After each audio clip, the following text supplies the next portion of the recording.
Hello, everyone, and welcome back to the ROM English podcast. I'm Jennifer, and I'm really excited to talk about making our lives easier today. And I'm Michael. Jen, great to be here. I have a question for everyone.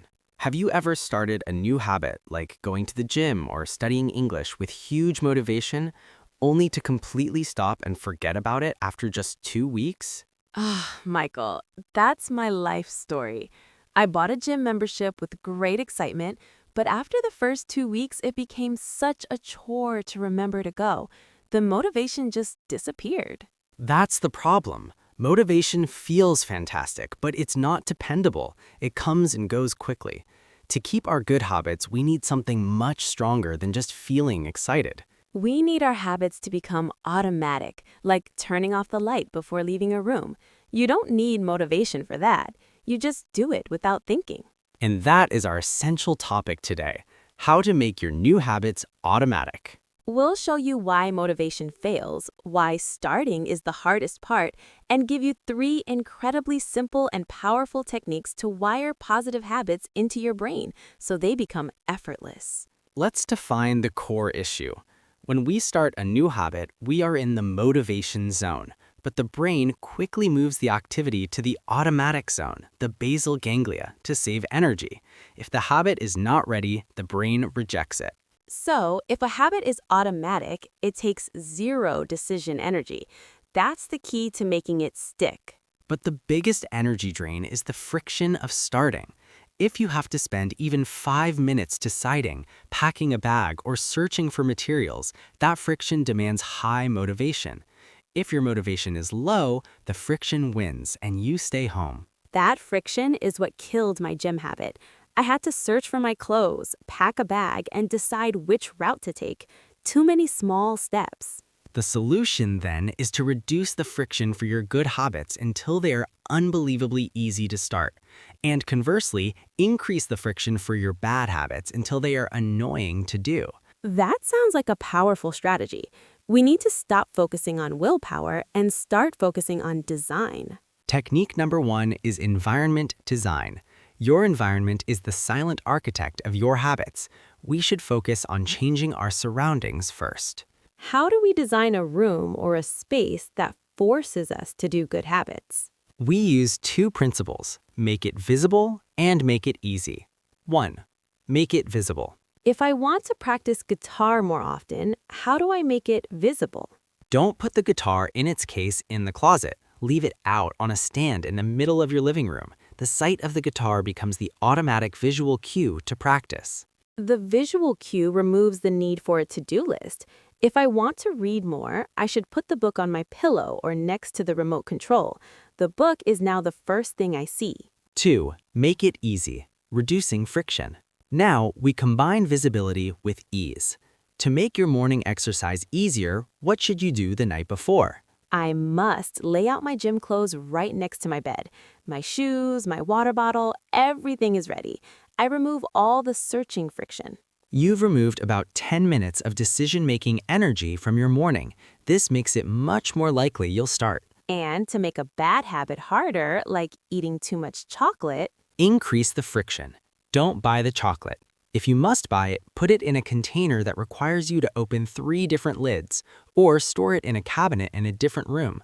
Make it annoying to start the bad habit. So, environment design is about setting up our world so the desired actions are effortless and the unwanted actions require significant effort. Technique number 2, habit stacking and the 2-minute rule. Small starts. Let's move to technique number 2, which uses the power of your existing automatic habits, habit stacking, combined with the 2-minute rule. Habit stacking uses an anchor habit, something you already do automatically, to launch your new habit. It links the new to the old. 1. Habit stacking, the anchor habit. The formula is simple. After I current automatic habit, I will new habit. Let's say your new habit is flossing your teeth. The anchor is brushing your teeth. The formula is after I finish brushing my teeth, I will floss 1 tooth. 1 tooth is the key to making the new habit so small it's irresistible. Once you floss 1 tooth, your brain says, I might as well finish. This is much better than saying, I will remember to floss tonight, which relies on willpower. The anchor, brushing, becomes the automatic trigger for the new habit. 2. The 2-minute rule. Small starts. Now, we ensure the new habit is always easier to start than it is to skip using the 2-minute rule. The goal is not to finish the task, the goal is to make the act of starting last less than 2 minutes. Let's look at some examples. Goal, learn English for 1 hour. Too big. 2-minute rule, open the English book and read 1 sentence. Effortless. Goal, go running. Too big, high friction. 2-minute rule, put on your running shoes. Effortless. The 2-minute rule is your safety net. On days when you were tired or sick, you don't quit. You commit to the 2-minute version. Never miss twice. Even if you only put on your shoes, you kept the habit chain alive. That's the power of consistency. Doing the 2-minute version is a vote for your new identity. You are still an English learner, even if you only read 1 sentence today. Technique 3. Temptation bundling and rewards, making it satisfying. To make a habit truly automatic, we need to associate it with pleasure. This leads us to technique number 3, temptation bundling and immediate rewards. The brain repeats actions that are immediately rewarding. We must make the new habit satisfying. 1. Temptation bundling, linking pleasure. The idea is to pair an action you want to do, the temptation, with an action you need to do, the new habit. If you love watching Netflix, the temptation, and you need to exercise, the new habit, the bundle is, I will only watch Netflix while I am on the exercise bike. Now, your brain starts to look forward to the exercise because it's the only way to get the reward, Netflix. The good habit becomes associated with pleasure. If you love listening to your favorite music and you need to clean the house, the bundle is, I will only listen to my favorite album while I am cleaning. You make the good habit the price of entry for the reward you desire. And immediate rewards, closing the loop. After performing the habit, you must give your brain a small reward immediately. The rewards don't have to be big. They must be immediate and satisfying. If you finish your 2-minute workout, your reward could be to drink a cold glass of water or listen to a favorite 30-second song. This immediate satisfaction tells your brain this action is worth remembering and repeating. This speeds up the process of making the habit automatic. The bad side, the inverse application and identity. Now, let's look at the bad habits. We must apply these techniques in reverse. We call this the inverse application. Must increase the friction and make it invisible. Let's take the common bad habit of immediately scrolling on the phone when you wake up. The cue is the phone being right next to the bed. Increase the friction. Charge the phone in another room, the kitchen or living room. This removes the visual cue and forces you to get out of bed to check it. The effort required to check the phone becomes so high that the immediate reward isn't worth the struggle. The power of identity.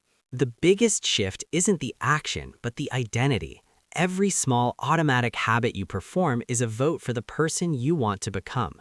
You're not just reading 1 page, you are becoming a reader. You're not just exercising for 2 minutes, you are becoming an athlete. Focus on who you want to become, and then let your small, automatic habits prove that identity to yourself every single day.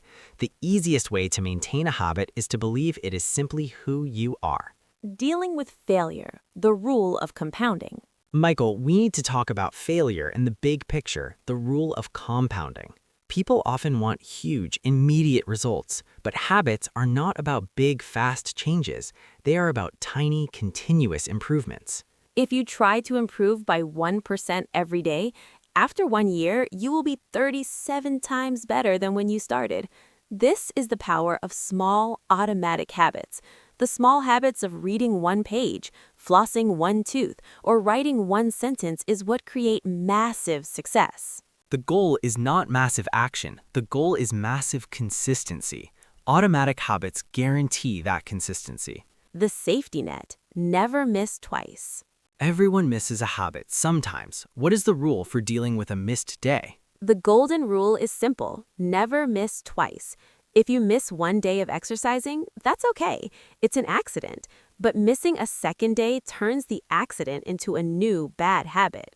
If you forget to read your English book on Monday, you must make sure you read one sentence on Tuesday. You immediately get back on track.